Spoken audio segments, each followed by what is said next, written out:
Hello, how are you? I hope you're doing well. I'd like to talk to you a little bit about a significant change that will inform the rest of this course and hopefully your understanding of why things are the way they are today.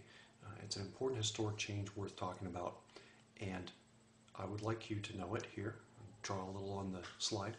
Uh, for the purposes of this class, we're going to divide Western history into two eras that I'd like you to know.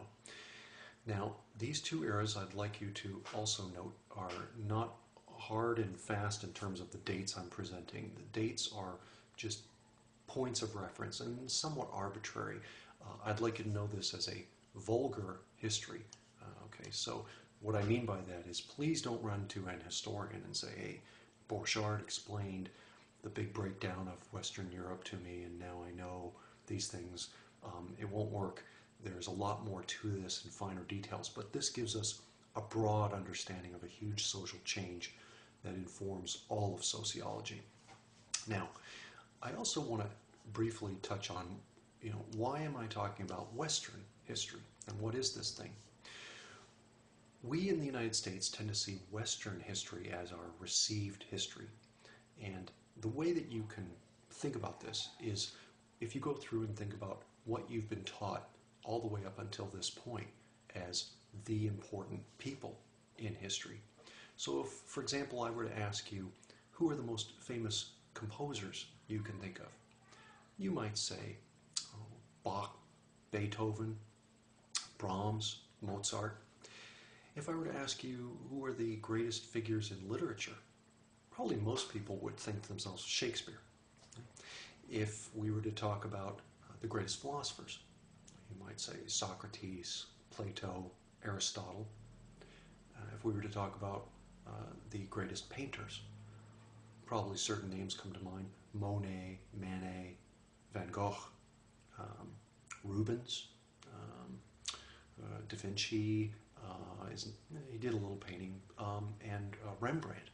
So what I'm trying to say is that all of those names, what they have in common is they're all dead, white, European males.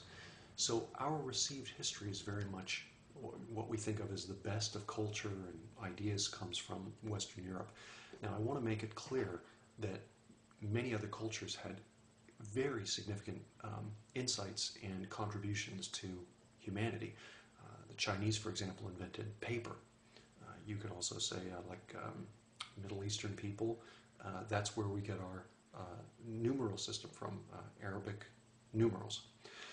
But again, this is something that we tend to stress in terms of trying to understand why our historic process, and I should say progress, has come about the way it has. Okay, the two eras I want to stress today are the traditional versus the modern era. And the traditional, you can think of, generally speaking, again, pre-1600 Europe. The modern era, roughly, you could say, falls 1750 to 1950. Some people believe we're in the late modern era today. Some people think we are in what's been called the postmodern era, or after the modern. And we'll hopefully talk about that at a later date. Between those two dates I noted above falls an event that is crucial to know about, called the Enlightenment. And what I would like you to know, the Enlightenment is this, again, extremely important intellectual movement that occurred in Western Europe, promoting four key things. Here they are. First, Enlightenment thinkers, who were sometimes called philosophers, promoted first reason and rationality. These thinkers were moving away from religion as a source of truth and promoting things like logic and the idea of causal relationships that they could see and explain. So reason is, again, a very, very different idea away from just a faith-based understanding of the world and belief-based understandings. Science and secularization is the second change I'd like you to note. Science here is rooted in what is called empiricism. So empiricism you can define as experience derived from the senses. So what are these senses? For our purposes, you can think of as 5 senses: touch, taste, sight, sound, smell. It's important to note that these are not based on faith. Science, again rooted in empiricism, I should also stress, is not simply experience derived from individuals' senses, but someone who's looking for systematic patterns over time and working with other people who are doing the same type of process in order to generate data and develop information, again, patterns about cause and effect and relationships that can be shared and individually scrutinized to see their worth.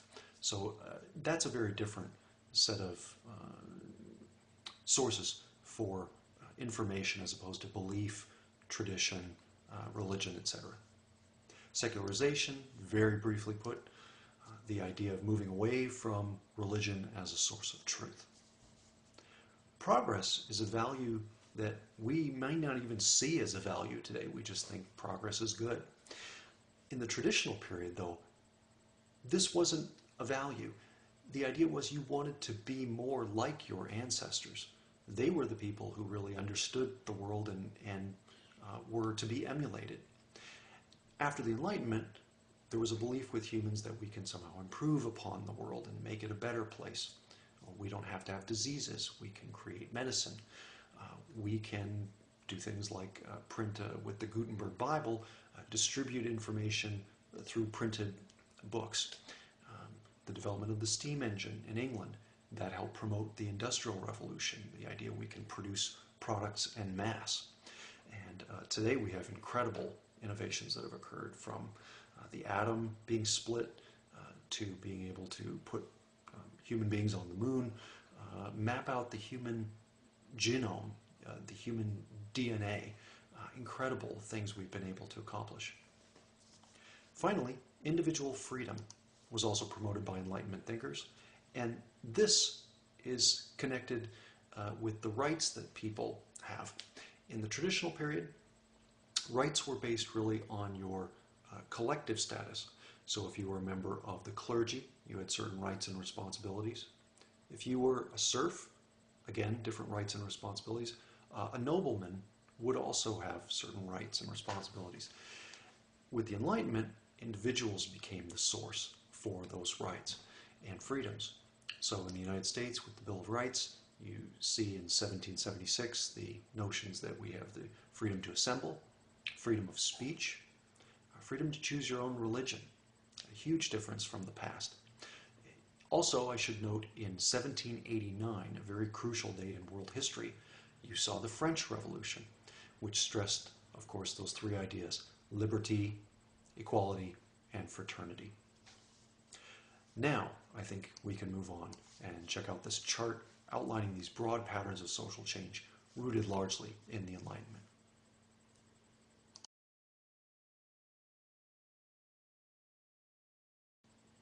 So here's the chart, which is again a very vulgar history of Western Europe, but useful for the purposes of us to make conversations about the big reason sociology exists. Sociology was about explaining the social change between the traditional period and moving into the modern period, because this was a very frightening, hard change for people. If you can imagine your whole worldview being turned upside down within a period of, a couple, 3 generations, this is a crucial thing to think about. So let's walk through this. In the traditional period, you had the dominance largely of the Catholic Church. Now, other churches were coming. The Protestants, for example, Martin Luther and the Protestant Reformation, which is rooted in the word protest. But the Catholic Church was very strong in Europe at the time.